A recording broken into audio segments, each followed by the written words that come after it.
Hello, hi, it's Martin Cooper here, and I'm going to use Patternform to look at the 355 Doncaster, which is a handicap hurdle, 12 runners, class 3, just over 3 miles. Scroll down, we can see the runners and riders there. We go into the Patternform cards, Doncaster 355. And first of all, what I'm going to do, I'm going to look at the distance. So I'm going to look at how the runners and riders perform over 3 miles, 3 miles 1 furlong. Hurdles, it's sorted by speed, so I'm going to sort by wing value. I'm going to take a look at some of the runners and riders here to get some pointers. Got chill factors. Anthony Honeyball's progressive hurdler. It's won 3 times close to or at this distance. It's won in class 3. It's won on good ground. And its last outing over hurdles over 3 miles was that in a pretty hot handicap at Cheltenham. I think Milan Bound also ran in that same handicap at Cheltenham. It did, and it finished behind. And what is interesting today is that they reoppose on almost identical terms. So I think that would be a slight positive for Chill Factor. As we can see, Chill Factor certainly has good form at the distance over hurdles. Let's look at 1 or 2 of the other favourites. No Rattling Rose, I think that's attracting money. It's won 3 times at the distance. It is £7 higher than its win at Fakenham at the end of January. I don't think it's run since then. All on soft ground. So perhaps there is a slight question mark whether it will handle certainly the better ground today. Given that it hasn't run on better ground than soft doesn't mean that it can't, but there is a question mark there. We've got Milan Bound, which is the favourite, John Joe O'Neill's horse.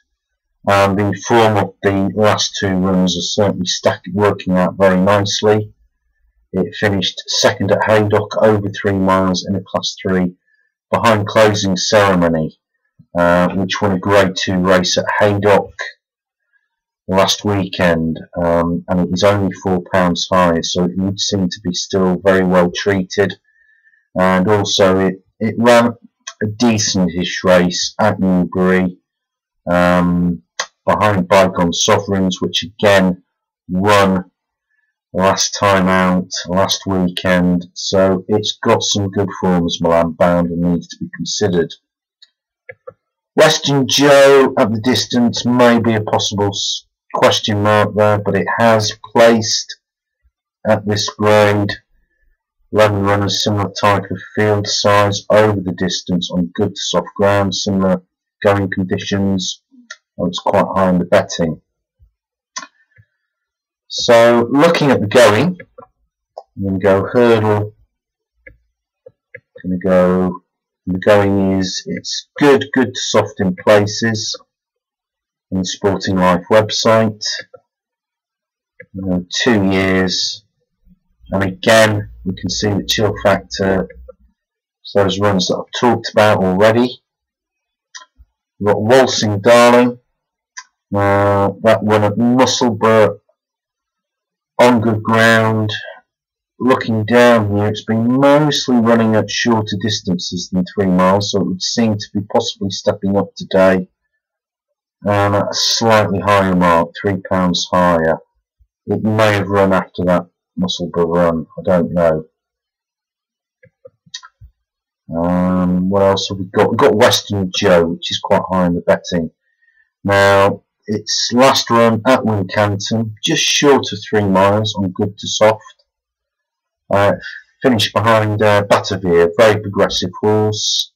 Was staying on strongly at the end of that race. Certainly a horse worthy to consider. Milan Bound I've spoken about.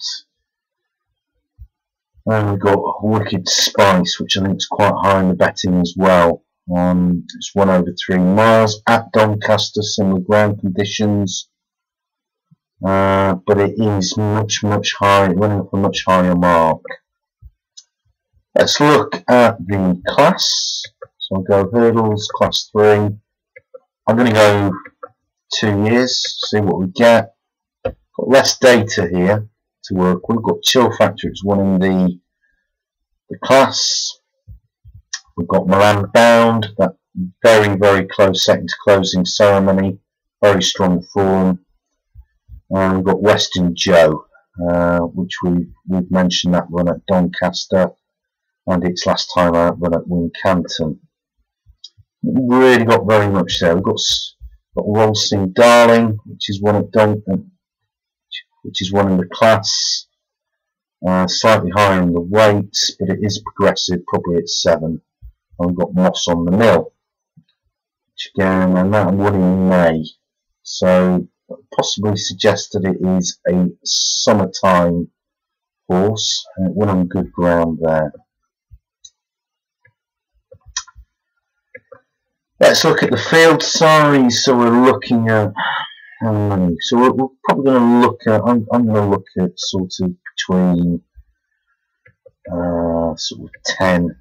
We've got 12 runners in total and 14. So I'm going to select that. Hurdles. I'm going to go 24 months. Waltzing Down, Wicked Spice. Won twice in this type of field size. Once at distance, I think I mentioned that. Got Western Joe, we've mentioned some of the form there. Got Milan Bound, we've mentioned both of those races. Nothing really for chill factor. Right, it has a second at Taunton. Possible question mark over the field size for chill factor. I'm just going to go 6 months. I'm just going to go 6 months because I do know some of these horses have been chasing. And again, sorting by win value. Now, again, I've watched that race at Market Racing, and chill factor was banging contention, 2 out, and it was pulled up. So I don't quite know what the problem was. But again, it's hard really to quite make anything of that run and read too much into it. Its hurdles form is absolutely excellent over this distance, similar ground conditions. I think chill factor's probably got quite a lot going for it. Let's have a look. Rattling Rose. So again, I've mentioned ground with Rattling Rose, which is a question mark, and its last win, it's up £7, so it's winning off a mark of £7 higher. It is 7, probably progressive. Only beat 3 horses though last time out. Again, it's hard how much to make of the form in very small field sizes. Milan Bound that I mentioned Western Joe. So to keep this video short, I'm going to go back to the race card and have a look at the odds. And I can see that Milan Bound is 2-1.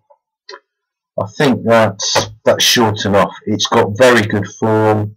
John Joe O'Neill is certainly a trainer in form, especially with his hurdlers. AP McCoy, it's well treated. It's got a very good chance. I think certainly the same could be said of Western Joe, Hobson Johnson, very good combination. Good strong run, staying on 3rd behind Batavia, which I've mentioned. 11-2 is a more attractive price than the 2-1 that you can get from Milan Bound. And I think that certainly will be in the mix. Chill factor, which I mentioned. Now, that's 12-1. That certainly catches my eye. And I'm surprised chill factor isn't taking any money. In fact, it's drifting, going on the odds checker site. But I have done a little bit of further digging, regarding this race, and I've looked at the trainers. Certainly Anthony Honeyball has an excellent record with his handicap hurdlers. He has about a 25% strike rate. He has a very good strike rate over the distance too, and he has a very good strike rate when Rachel Green is the rider. So we can see Rachel Green is taking the ride, and again he is profitable to starting price with his horses that come back from a break of 31 to 60 days. I think it's very hard to probably separate certainly Western Joe Milan Bound. On the prices, I do like Chill Factor, and I don't think really too much should be read into that. Its last race, its chase race, for most of the race it ran a very solid race. I don't know why it pulled up, but certainly at the prices I'm willing to take a chance. I backed it earlier. I backed it at 10 to 1 because I thought that was a good price. I do know that Early Birds pointed out Western Joe. I think it has got an excellent chance. If you've watched this video, I'm going to stop now before I say keep on going. Thank you for watching the video. Please leave any comments, and good luck with anybody having a punt today. Bye bye.